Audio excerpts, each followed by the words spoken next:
Okay, you want to begin by opening your photo into Photoshop. And we're going to go ahead and delete the background. And in order to do that, first we're going to select the entire background. And so I'm just going to start with my magic wand here in the left-hand corner. And you can play with your tolerance. I think I'm okay with 60, so I'm going to go ahead and leave it where it's at. And you're going to go ahead and just click on the background there. You can see that it's left some little images. You can hold down Shift and get more if you can. We're going to go ahead and mask it out and get the rest of what we can. Oops. Control Z if you got too much. So I'm going to go ahead and start my mask. In order to do that, just click on the little masking tool here at the bottom of the tool palette. And you can see what's masked out. I'm going to begin with my eraser tool right here in the left and erase what is left of the background. With the effect that we're going to go for in this entire picture, it doesn't have to be perfect, but I'm going to go ahead. I'm actually going to make my brush a little bit bigger. Just kind of make sure I get all the background out of there. I saw some little pink dots. I'm going to zoom in. You can see some of his shirt. Didn't get masked here, so wherever you want mask, go ahead and select the brush tool. Make it a little bigger and just brush the mask on. Now, I would rather err on the side of caution than get too much mask because that could always be erased out later. And you can see it got a shadow over here. That's up to you if you want to leave the shadow there or keep it. For now, I think it's safe to keep it. You can go ahead and continue to mask up on the hair some more if you want. Like I said, with this style of photo, I don't think it's important that it's going to need to be perfect. And you can always erase more out later if you decide you're not happy with what's going on. Just make sure you change the brush size to where you want to be. Okay, when you feel like you're done masking, just go ahead and click on the mask tool again. And you can see what's actually masked out. You can see I missed a little piece right over here.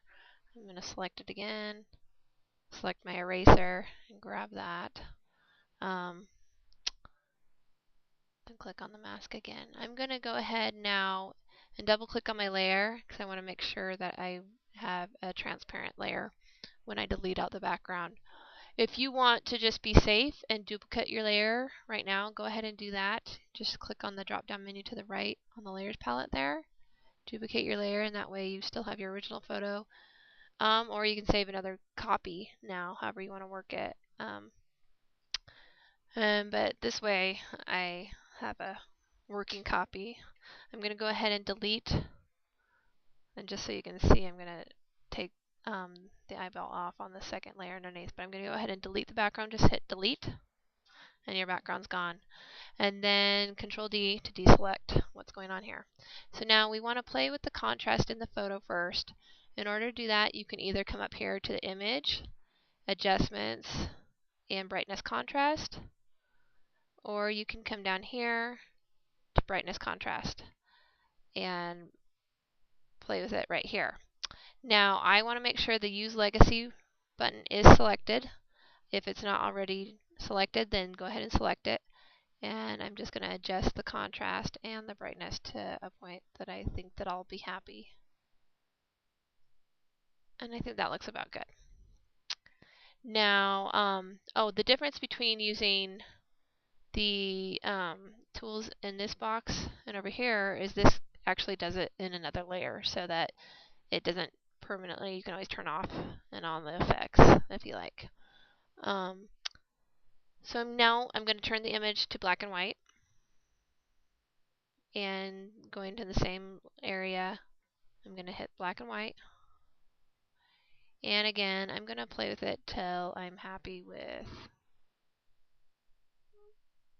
the look that I want, because I want pretty much extreme lighting for this image that we're doing. I think that's good. Now I'm going to go ahead and make a new file. Just go to File, New, or Control N, and I want this to be the size of my printout. So I'm going to go ahead, it's already set for that, but 8 inches, make sure this is selected to inches, by 10 inches. And I also want to go to LD and get my paper that I want to use. And I'm going to go ahead and use the Haunted Halloween pack. Make sure you're signed in. I'm going to grab this orange. It has a pretty cool little dot on it. I know it's hard to see from right here. Just select the orange paper or whatever paper you want to use. You don't have to use the Haunted Halloween pack. And just press save. And you can open it directly into Photoshop.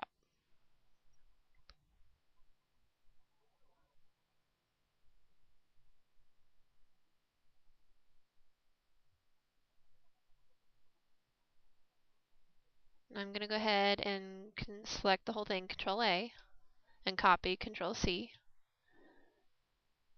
and go to my new file that I made and just paste that paper in the background, Control V.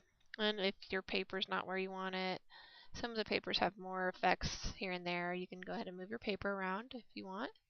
I'm going to go back to the image that we just worked on, my photo.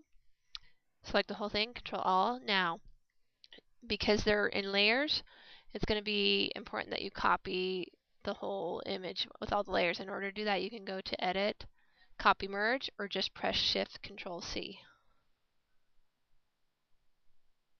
Go back to our new file and paste it.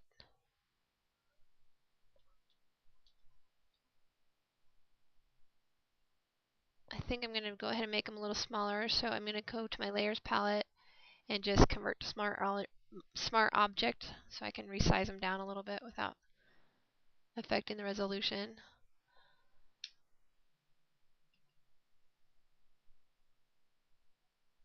That's good. Now, if you're happy with where everything's at, if you decide you want to go ahead and take out more, so you can see that there's still some background in here with the white, you can take out more white before you print it out. Regardless, this is ready to go and print, and the rest we're going to do with our cutter.